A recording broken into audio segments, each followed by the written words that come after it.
Tab E, approval of the financial report.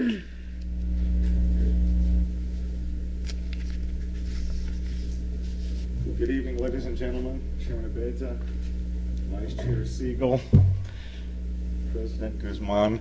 I'd like to start actually at tab E7.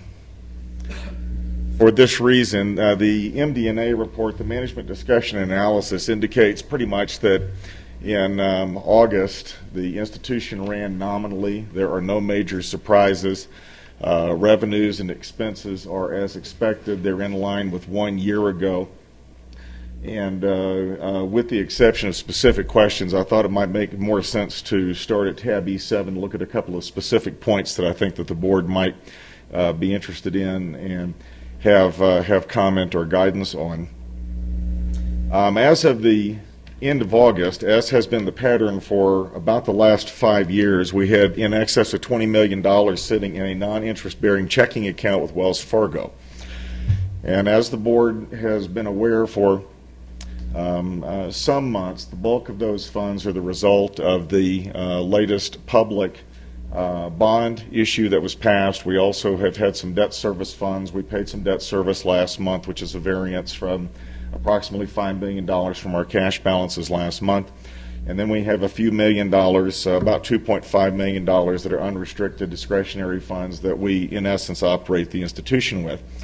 And those are norms. You might notice at the lower right of tab E7 that the projected next month coverage for September is fairly thin at $213,000.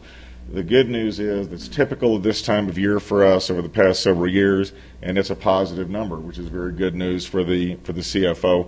We'll have a few rocky weeks before we get to our next major appropriation. I might point out, by the way, on tab E8, just for the sake of comfort for board members, because it certainly comforts your chief financial officer, this is a very typical pattern for the institution, so there's nothing unusual here. Now, going back to tab E7, one of the significant events that occurred at the last board meeting was the board's approval of the change of signers that the board passed at the last meeting, allowing the president, the vice president of academic affairs, and the chief financial officer to serve as our primary signatories. That allowed me to be in discussion with Elena Garcia, our Wells Fargo corporate banker, if you will, our business banker in Albuquerque. And as of last week, we have started the process of changing the investment policy by which we handle this $20 million a month that this institution has in the bank. Now, for reasons that I think are probably recession-related, the emphasis of the institution's cash management for about the last 6 fiscal years has been almost entirely, in fact, it's been entirely on liquidity. And that's not a bad policy. I want to point out, if you've ever run out of money paying your bills at home in the 3rd week of the month, then everybody understands why liquidity is an important objective. But when we are talking $15 or $20 million, sweeping into a nominally interest-bearing, safe, secure, fully collateralized account represents $10,000 to $20,000 of revenue to this institution for which we do nothing but basically make a decision and manage our money wisely. So this is the intention, a process that we're actually underway. We've initiated this week. Wells Fargo is a highly experienced, very deep and broad institutional banker nationwide. They have a very strong institutional investment policy.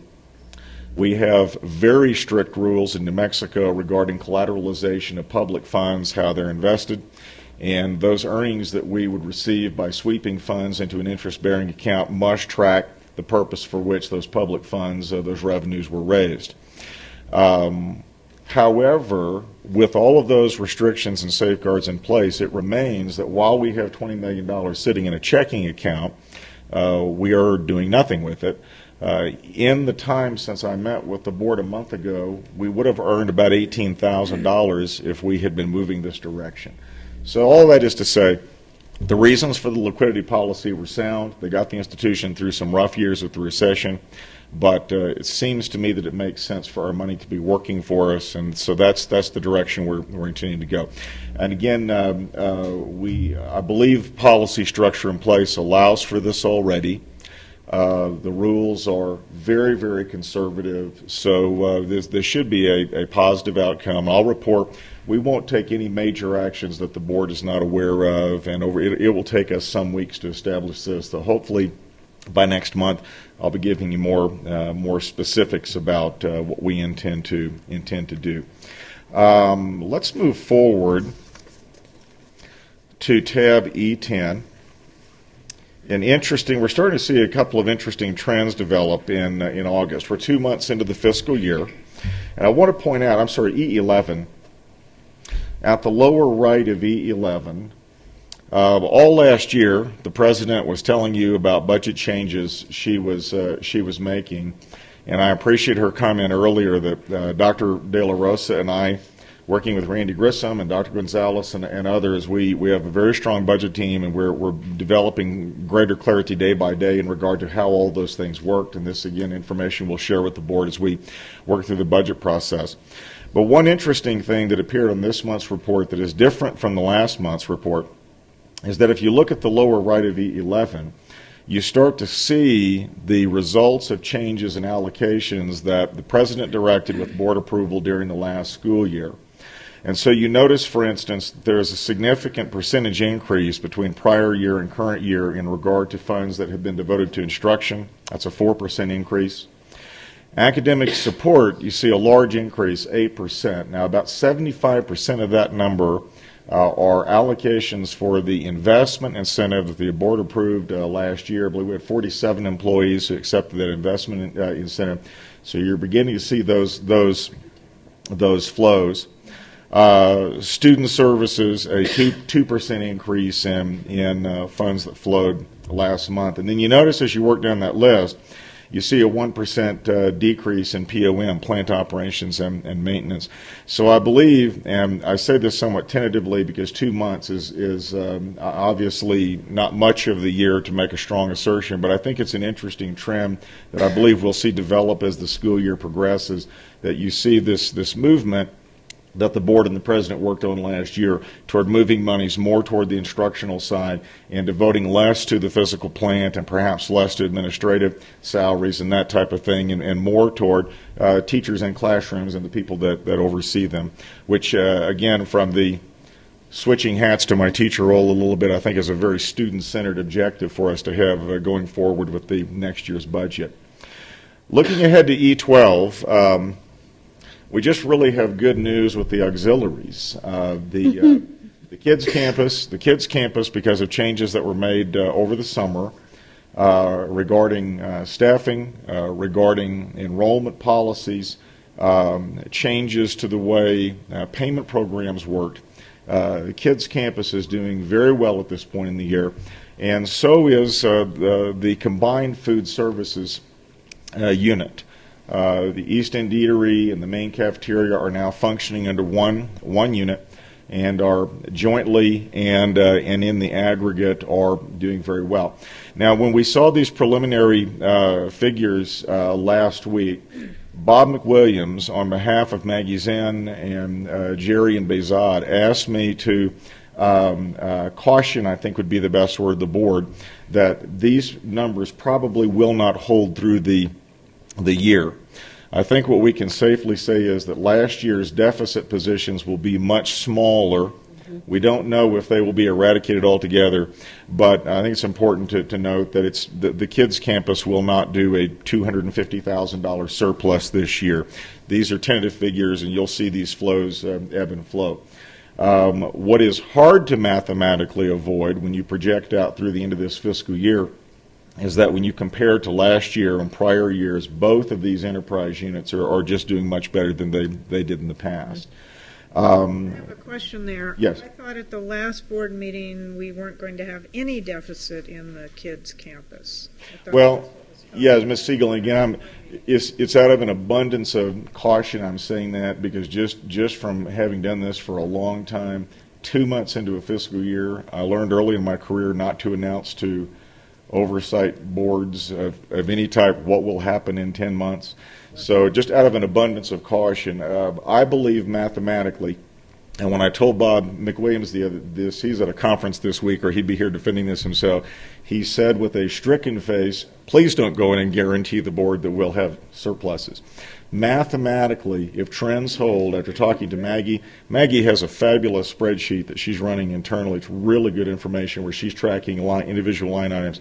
And when you simply do the math on this, it's very hard to avoid that. I think these two enterprise units, unless something significant occurs that changes the way they're operating, I think we're going to be looking at marginal surpluses at the end of the year. It may be razor thin, but I don't think it'll be the deficits we were looking at before. But this is still one-fourth, so we have saved 3 times what we paid last time in subsidies. Yes, I think, again, as with the comments on E8 about change to instruction, I think what we're seeing is the initial financial results of policies that were in play between the executive branch and the board throughout last year, and we're actually starting to see now these things that were talked about and were prospective. We're actually seeing them start to occur. Yeah. So, And some of the things that you're familiar that we've done with the Early Childhood Center is we increased the number of students that each of the classrooms, and what we did is we used to just have NAEYC guideline numbers in students. And so what we did is we said, okay, if NAEYC says 7 2-year-olds should be the maximum, and New Mexico says 10 2-year-olds should be the maximum, we'll be at 8. And so we took the Cadillac model, which is NAEYC, which is what we were doing, ascribing to, and very, very few people are able to do that.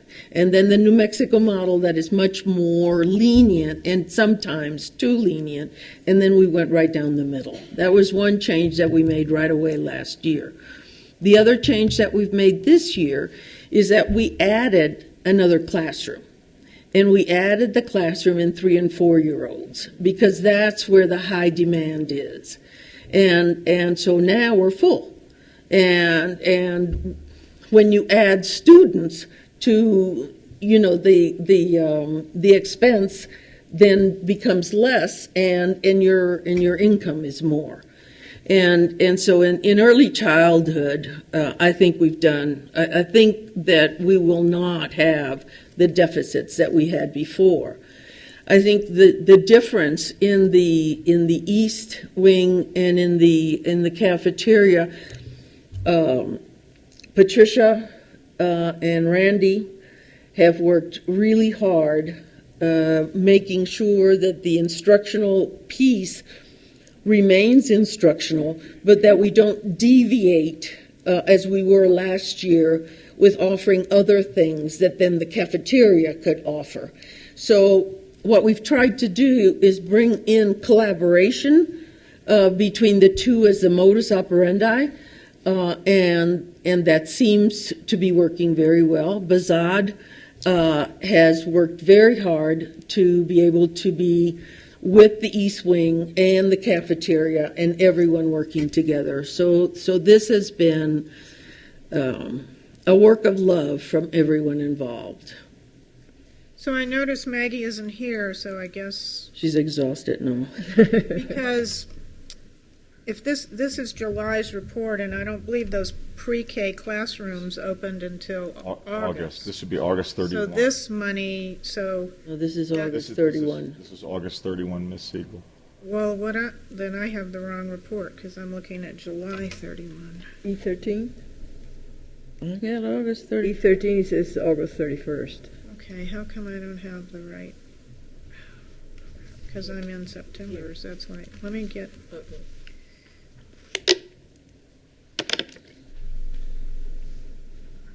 All right, let me Yes, just get and- yours because. And part of the reason for my commentary, this is part of the discussion with Bob and with Maggie, is that looking back at the July report again, it's very easy to assert in the first month, wow, we have a huge change from projected deficit.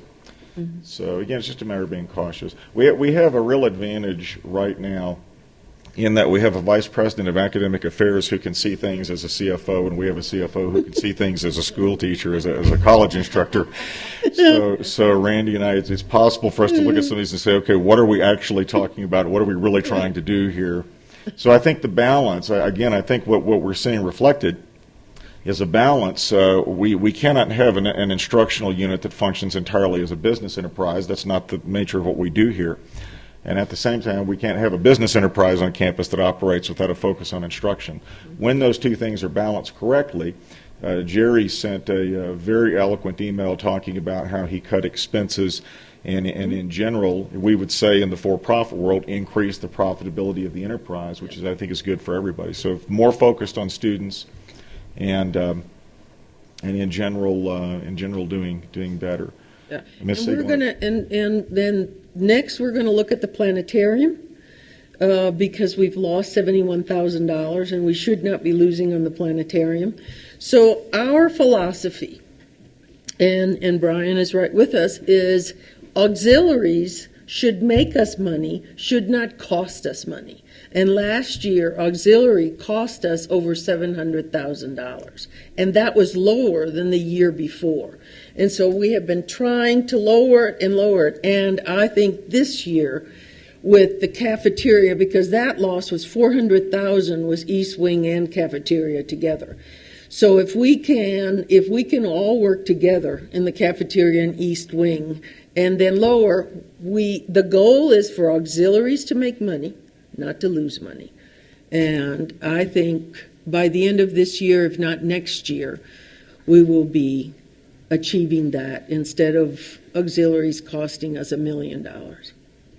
One final comment, ladies and gentlemen, about the audit, and I was waiting to see. Ms. Siegel, did you want me to field a question? I have another question, but my computer now is only in September instead Okay. of She has October. she has it there. But, so I have Andrea's, but, okay. So, with when the delinquent taxes come in, because we don't really know what our total revenue is going to be from the property taxes because there's the potential for delinquency. Do those get booked every month or as they come in, or how does that work? We have two major allocation flows, one of which is our monthly state allocation, which is about $1 million a month.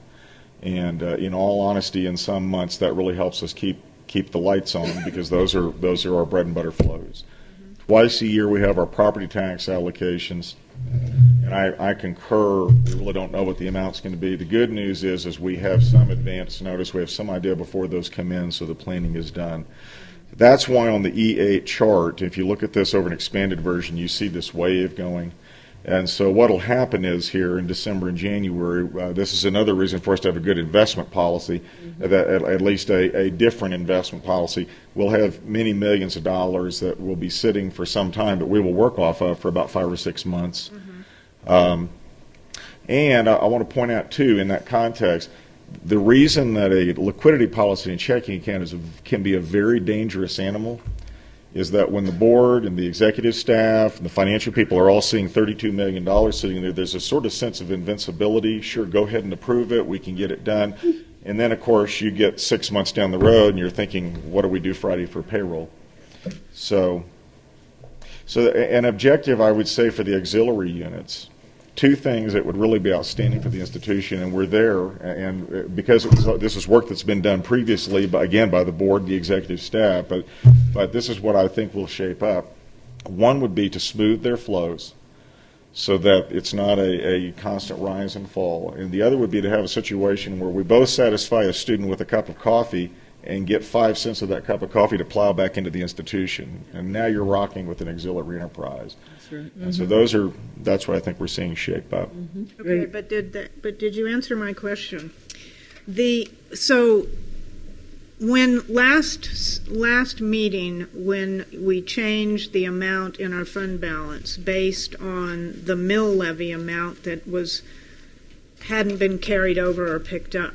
Right. So that was an accrued mill levy amount, right? That was the estimate of what we're going to get, the balance of what we're going to get? I'm not or- sure. Are we talking, if I'm recalling the correct thing that we talked about, yes, That you- that is correct. It's an accrual well, no, that's, if I remember correctly, that's a different number. That was the bottom of a budget projection roll forward in the 2012 audit, if I remember correctly. That was the $7.6 million number that we realized, or 7.3 that should have been 5.6 and had a $2.7 million difference. I think, and honestly would have to go back and check just to make sure what I'm saying is correct. The mill levy accrual is a different issue from that. Okay, so my question is then, are we booking the delinquent taxes as they come in? It depends on the allocation. Generally, they are booked on a cash basis, but some of those are accrued as we are aware of them. It depends on the allocation. So they're not accrued. Which is to say that in effect, when you look at the bottom of page E7, projecting forward through September, for example, our unrestricted revenue, this is a somewhat fictitious tool that is being used for internal purposes only, because the fact is that as the cash comes in, we are going to book that $1 million when it comes in. There are other funds that are previously recorded that are available to us in our checking account, and there are other accruals that we are waiting on. So this number at the bottom, in fact, this form, and I may adjust this corner a little bit because I'm a little concerned that what it represents is not This really. may not be the cash balance, the actual cash balance. Well, the indication of this at the bottom is that we're good to cover our bills plus $213,000, which really should just scare the governing board and the president to death. Reality is that's not exactly the case. The reality is it will take about $3 million to operate this month. We have in excess of those funds available to us. We have pending allocations coming, and then we have the monthly cash receipt that will cover that. So you don't accrue the total amount anticipated from the mill? I would say if we're using accrual the same way, I would say Yeah, we no. do. I would say we are not going to book an entry to record the entirety of that income until realized. Okay. Now the issue is the word accrued and the word realized. And I really am not trying to be cagey. It's just that this is the kind of hair we split with the auditors. Is so at the point in time that we can realize those tax allocations as receipts, we're going to record them and report them to the board as available to us. And prior to that time, probably not. In regard to the mill levy. But something that we may bring to you next month, I'd like to hear if you would be interested in, is that we did have the $2 million surplus last year from savings. And there are still a lot of remodels that need to be done. And the monies from the bond, from the 2010 bond, are gone. And so what we'd like to do is we'd like to assess how much more we thought we would get done, because there are faculty, there are staff that are disappointed because they thought that their areas were going to be redone, and in fact, we never got to them. And so what I'd like to do in working with Brian and Henry is to look and see, given that we did the savings of $2 million last year, what it would do if we, instead of putting it in the fund, in the permanent fund, we allocated to finishing out what faculty and stuff thought that they would want, that they would have. And where did that $2 million come from? Savings. Well, that's an interesting question. Very quickly, something I think the board needs to know. When I arrived on August 1st, the first question I asked my staff is, have we got a balance sheet, an income statement, and a budget report. And everybody looked at me and started laughing out loud, literally. Actually, we were in a meeting, and they said, "What, are you kidding?" So that's what started my journey with learning about Santa Fe Community College's banner experience.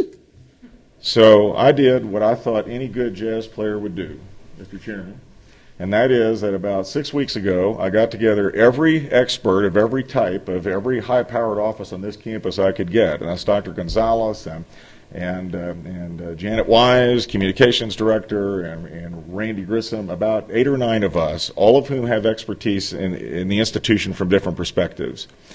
And the other guy we got was Josh Morimoto, who's the fastest typist on a keyboard ever in Excel. And we've been up in the fishbowl, over in the fishbowl, for 6 weeks, tearing apart the budget from last year, trying to figure out why the president kept saying to the board, we saved $2 million, and the board kept saying, we can't see the $2 million, where is it? And the president would say, I'm not sure because I can't see it either. Yeah. And so I'm delighted to tell the board, we know where it is, we know what the budget looks like. We have finally been able to unpack it. We understand what's wrong in Banner. We're in the process of fixing it.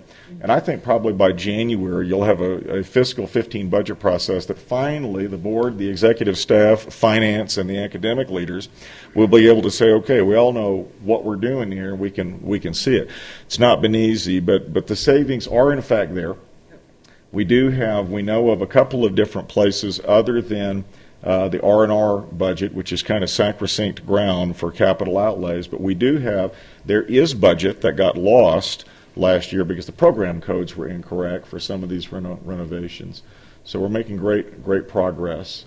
One final comment about the audit. I think it's very important for the board to know.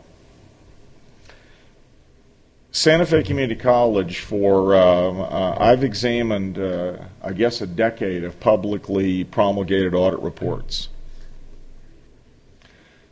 And it is my sincere belief, and it is my analytical conclusion, that Santa Fe Community College has more than once had auditors come to the end of an audit and announce to the finance department, the president, and the board, here is what we are going to publicly say about you. And there has not been a level of expertise where someone who understood the auditor's language could provide some pushback and say, no, wait a minute, we're not sure we agree, and we're not sure necessarily that represents the operations of this institution. And I believe last year that in some respects that was reflected in the 2012 audit, which was an exceedingly harsh audit by any standard. I say this having been an auditor since December 1988. So on Friday, I want the board to know that when we had our preliminary meeting and the auditors said, well, here are the 5 or 6 things we're deeply concerned about, I pushed back hard on several of those and basically said to the auditors, no, wait a minute, this needs to be a fair representation of what we've tried to do. For example, if we have revealed something to you that we want you to look at, it's kind of unreasonable to come back 2 weeks later, write a finding, and say, hey, okay, we think you did the wrong thing here when we told you. So all this is to say, I just want the board to know that going forward on my watch at least, we're going to talk to the auditors honestly about what they're saying about the institution to the very best of my ability before we have adverse audit findings that are presented. I was very pleased, by the way, because there was movement in the conversation to hear the audit partners say to the board tonight, well, you know, we're looking at these other areas and we're kind of backing off the word material because these are very serious things. And I just want the board to know we are well represented in the audit. And you can't guarantee the outcome of an audit. They must be independent and objective. But I do want you to know that Santa Fe Community College will not be laying down while the report's written this year. We are participating in the process. So there you are. Thank you. Questions? Anyone? Thank you, ladies and gentlemen. Good night. We have to approve it, so I move that we approve the financial report. Do we have a second? Second. All those in favor of approving the financial report? Aye. Anyone opposed? Motion passes.